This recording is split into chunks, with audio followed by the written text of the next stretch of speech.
엘리야의 기도에 불로써 응답하신 여호와 하나님, 엘리야가 섬기는 여호와 하나님께서 참 하나님이 되심이 증명되는 순간이었습니다.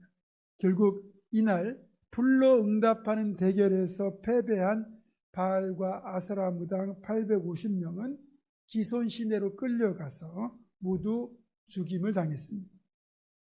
이런 결과를 눈앞에서 확인했다면 아합은 여호와 하나님만이 참 하나님 되심을 깨닫고 이제껏 잘못 행하고 죄를 짓고 살아온 자신의 모든 과거를 하나님 앞에 철저히 회개하고 용서를 구했어야 합니다. 하지만 아합은 눈앞에 펼쳐진 이런 광경을 보고도 심령에 아무런 변화가 없었습니다. 엘리야가 먹고 마시소서 그렇게 말했다고 먹고 마시러 올라가는 대책 없는 인생이었습니다. 아합이 이렇게 자신의 잘못을 깨닫지 못한 채 그저 먹고 마시고 즐기고 있을 때 엘리야는 비를 내려달라는 기도를 드리기 위해 산꼭대기로 다시 올라가고 있었습니다. 충분히 승리를 즐길 만도 하지만 그는 먹고 마시는 자리에 있지 않고 다시 산꼭대기에 있는 기도의 장소로 나아가고 있었습니다. 이제 엘리야는 산꼭대기에 올라가서 지난 3년 넘게 닫혀있던 하늘의 문을 열어 비를 내려달라고 엎드려 간구하기 시작합니다. 조금 전에 불로써 응답하신 하나님께 이번에는 비로써 응답해달라고 매달립니다. 불의 응답을 통해 하나님께서 하나님 되심을 드러내신 것처럼 비를 통해서도 하나님이 하나님 되심을 보여달라고 기도하고 있습니다. 그런데요, 약간 곁길로 새는 것 같지만 엘리야의 기도하는 자세를 한번 보십시오. 참 독특합니다. 땅에 꿇어 엎드린 뒤에 얼굴을 무릎 사이에 넣고 기도했다고 되어 있습니다. 여러분 한번 집에 가셔서 해보세요. 여러분, 인체 구조상 이런 자세를 취하는 건 너무 어렵습니다. 엘리야의 몸이 무척이나 유연했던 것일까요? 사실 기도할 때 이런 자세가 가능한가의 여부가 중요한 게 아닙니다. 엘리야가 평소 그런 자세로 기도할 수 있을 정도로 늘 기도에 훈련이 되어 있었다는 것을 보여주는 것이고, 하나님 앞에 겸손하게 엎드려 하나님께 굴복하고 있는 엘리야의 모습을 보여주는 상징인 겁니다. 예수님의 동생이었던 야고보 사도는 낙타 무릎이라는 별명을 가지고 있었습니다. 이제 야고보 사도가 죽었을 때 그를 장사 지내려고 보니까 그의 무릎이 정말 완전히 낙타 무릎처럼 튀어나온 겁니다. 낙타는 워낙 무릎을 많이 꿇는 바람에 무릎이 아주 많이 튀어나오거든요. 야고보 사도의 무릎이 낙타 무릎처럼 되어 있었다는 것은 그가 평생 무릎을 꿇고 기도하는 습관이 있었다는 걸 보여주는 겁니다. 이런 기도의 삶을 살았던 야고보 사도는 그가 쓴 성경 야고보서에서 의인의 간구는 역사하는 힘이 크다라고 말하면서 대표적인 기도의 사람으로 엘리야를 제시합니다. 야고보서 5장 17절과 18절입니다. 엘리야는 우리와 성적이 같은 사람이로되 그가 비가 오지 않기를 간절히 기도한즉 3년 6개월 동안 땅에 비가 오지 아니하고 다시 기도하니 하늘이 비를 주고 땅이 열매를 맺었느니라. 여러분, 우리 하나님은요, 기도하는 성도를 이기지 못합니다. 표현이 그렇긴 하지만 기도하는 성도에게는 하나님이 어쩔 수 없이 져주신다는 거예요. 이 사실을 야복강, 야곱의 기도에서 알 수 있습니다. 제 자신의 쌍둥이 형 에서가 자신과 가족을 죽이려고 이제 이곳으로 오고 있다는 두려운 소식 앞에서 야곱은 하나님께 밤새도록 기도로 매달렸고 그 기도가 얼마나 간절했든지 성경은 그것을 야곱이 하나님과 씨름했다 이렇게 표현합니다. 그런데 여러분, 결과가 어떻게 되었죠? 야곱과 씨름하신 하나님이 결국 야곱을 이기지 못하고 야곱의 이름을 이스라엘, 하나님과 겨루어 이겼다는 뜻으로 바꿔주셨습니다. 하나님이 이기지 못한 게 아니라 져주신 거죠. 제 아들이 어렸을 때 이제 아이와 씨름을 하면 제가 아들에게 졌습니다. 이제는 손자에게도 질 겁니다. 제가 힘이 없어서 지는 것이 아니죠. 사랑하기 때문에 져주는 겁니다. 우리가 기도할 때 하나님께서는 우리에게 일부러 져주십니다. 우리를 사랑하시기 때문이에요. 다시 말하자면 기도만이 하나님을 이길 수 있는 유일한 방법이라는 겁니다. 그래서 기도는 정말 놀라운 능력이 있어요.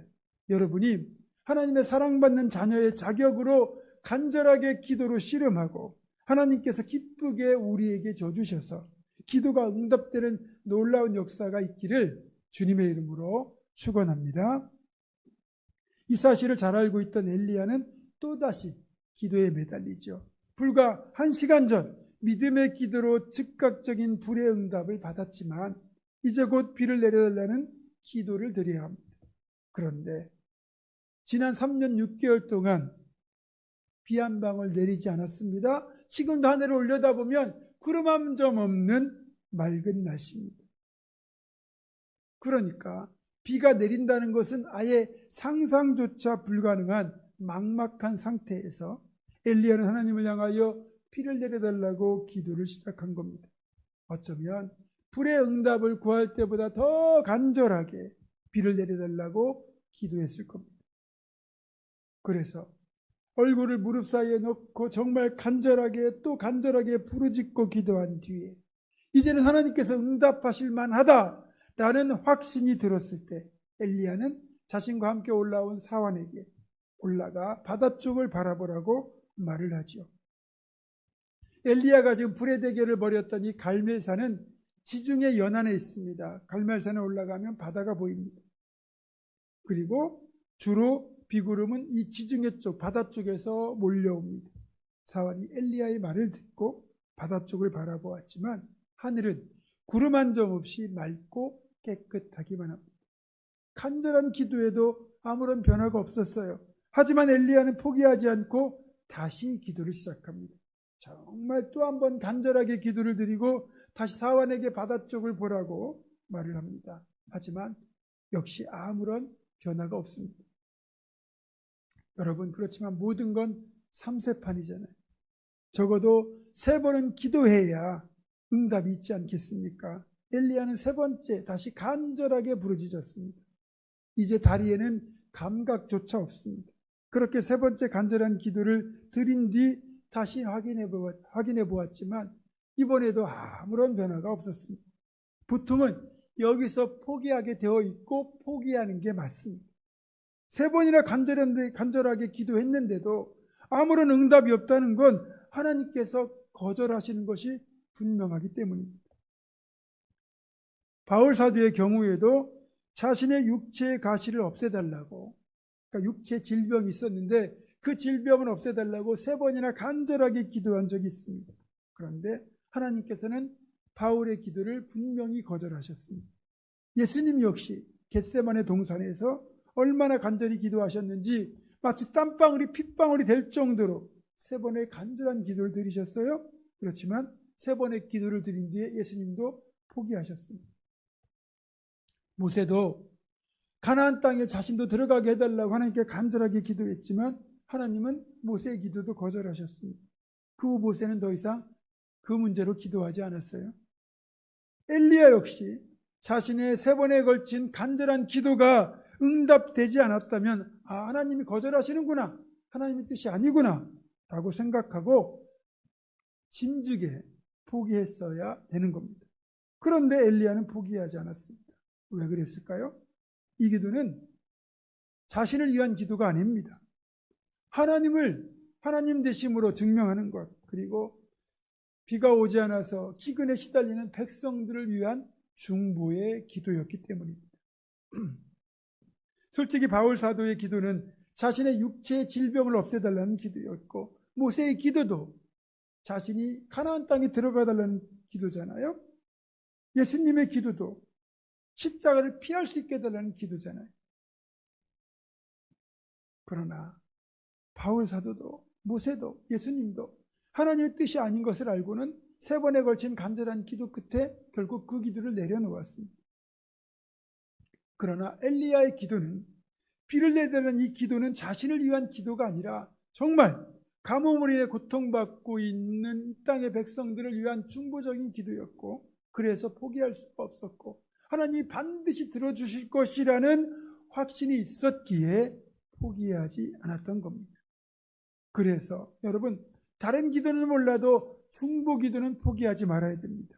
가족의 구원, 이웃의 구원을 위한 기도, 나라와 민족, 교회와 공동체를 위한 기도는 응답 여부와 상관없이 우리가 포기하지 않고 끝까지 계속 기도해야 됩니다.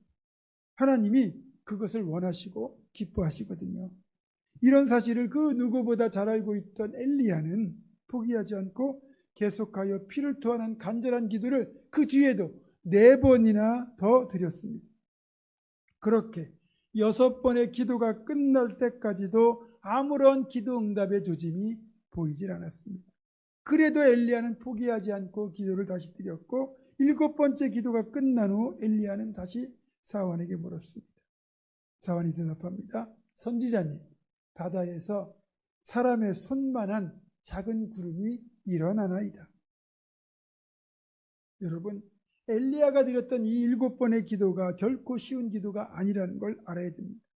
자, 3번 하고 포기하고 이런 걸 떠나서 7번이라는 것은 여러분 사실은 횟수가 문제가 아니고 응답될 때까지라는 뜻이거든요. 그런데 여러분이 기도해 보셔야 알겠지만 우리가 기도할 때마다 뭔가 조금씩이라도 변화가 있다면 힘을 내서 기도할 수 있잖아요. 그래, 내가 이만큼 기도했더니 이만큼 변화가 있네. 더 많이 기도하면 더 많이 변화가 있겠지. 그래서 어쨌든 용기를 얻고 힘을 얻어서 기도할 수 있는데, 여러분이 아무리 간절히 기도해도 아무런 변화도 없고 아무런 움직임도 없다. 그렇다면 이 기도를 계속해야 되는지 의심이 들지 않겠습니까? 예를 들어서 여호수아와 이스라엘 백성들이 여리고성을 돌 때를 생각해 보십시오. 하나님의 명령에 따라 매일 여리고성을 한 바퀴씩 돕니다. 여러분, 새벽같이 일어나서요, 그 여리고성 한 바퀴 돌고 돌아오는 거, 여러분, 그 잠이 덜 깬 아이 데리고 여러분 어디 가려고 하면 아이 계속 칭얼대잖아요. 그런 것처럼 피곤한 일이거든요. 그런데 그렇게 매일 한 바퀴 도는데 세상에 그렇게 견고하던 여리고 성벽이 매일 돌 때마다 조금씩 균열이 간다. 벽돌이 한두 장씩 무너져 내린다.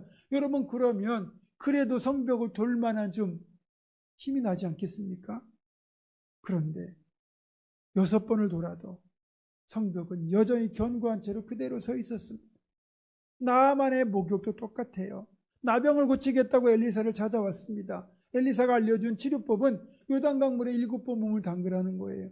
그러니까 물에 들어갔다 나갔다 하기를 7번을 해야 되는데, 여러분, 이 나병이라는 게 몸이 피부가 다 망가졌잖아요.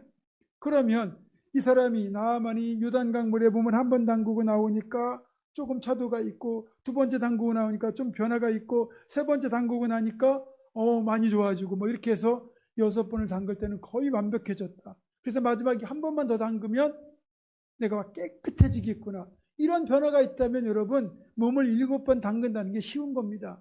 근데 나아만 6번 몸을 담글 때까지도 몸에는 아무런 변화가 없었습니다. 우리가 답답할 때가 이런 거잖아요. 아무리 기도해도 바뀌는 것이 하나도 없고 응답이라고 여길 만한 변화가 없을 때가 많거든요. 그러니까 결국 우리는 기도하다가 하나님 뜻이 아닌가 보다, 아니면 하나님도 별 수 없으신가 보다, 이렇게 포기하게 되잖아요. 엘리야는 아무런 징조가 보이지 않는 상태에서 비를 내려주실 것이라는 그 믿음 하나로 7번까지 포기하지 않고 기도했다는 사실입니다. 그러니까 7번이라는 건 7번이 아니라 기도에 응답하실 때까지라는 뜻입니다. 따라서 우리도 기도를 포기하지 말아야 됩니다. 그리고 우리가 여기서 반드시 짚고 넘어가야 될 또 하나의 사실은, 응답하실 때까지 포기하지 않는 끈질긴 7번의 기도에 응답하신 하나님의 응답이 처음부터 거창한 응답이 아니라는 거죠.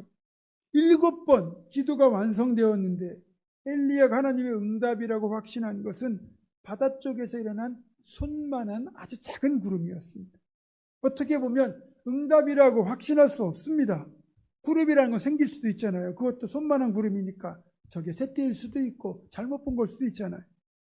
그런데 엘리야는 손바닥처럼 작은 구름 하나만 가지고도 자신의 기도가 응답된 것을 확신합니다.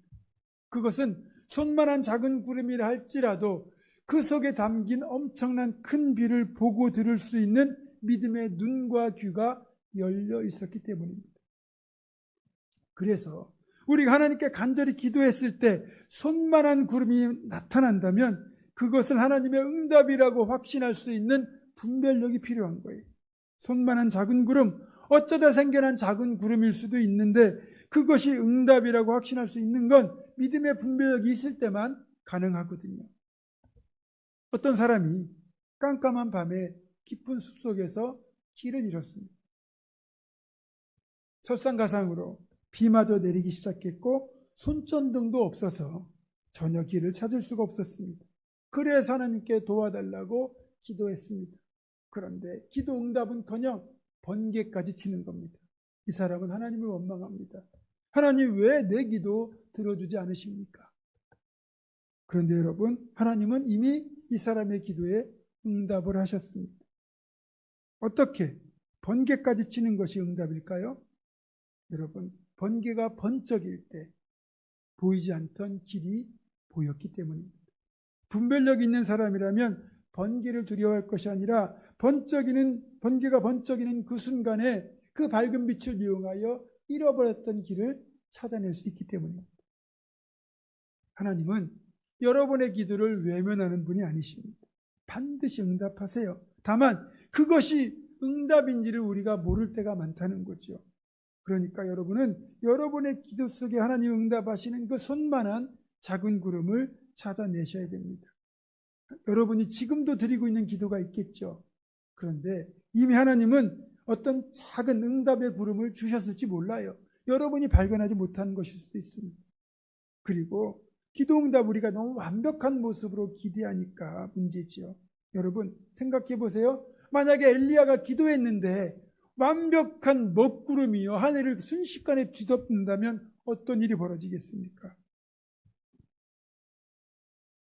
갑자기 산 꼭대기에서 엄청난 폭우가 쏟아지면서 비를 피할 수도 없고 내려갈 수도 없고 오히려 낭패를 겪지 않겠습니까? 손만한 작은 구름이 일어나니까 여러분 이제 곧 비가 내릴 테니까 빨리 차비를 갖추고 내려가소서라고 말하잖아요. 그러니까 사람들이 다 산 아래로 무사히 내려갈 수 있을 때까지 시간이 여유가 있는 겁니다. 그리고 비가 쏟아지는 거죠. 여러분 그래서 손만한 작은 구름이 더 좋은 응답일 수도 있다는 겁니다. 말씀을 정리합니다. 엘리야는 비를 내려달라는 간구가 자신을 위한 것이 아니고 백성들 공동체를 위한 것이라는 것을 알기에 7번에 걸친 포기하지 않는 기도를 드렸고 손만한 작은 구름을 보면서 하나님의 응답을 확신했고 그 속에 들어있는 엄청난 큰 비의 소리를 들었습니다. 이제 우리도 엘리야처럼 선한 기도 제목이 있을 때 하나님께서 응답하실 때까지 포기하지 않고 7번까지라도 간절하게 기도하고 매달려서 반드시 응답받고 또 손만한 구름에 들어있는 큰 비를 볼 수 있는 분별력으로 풍성한 단비의 축복을 누리고 사는 복된 삶을 살 수 있기를 주님의 이름으로 축원합니다.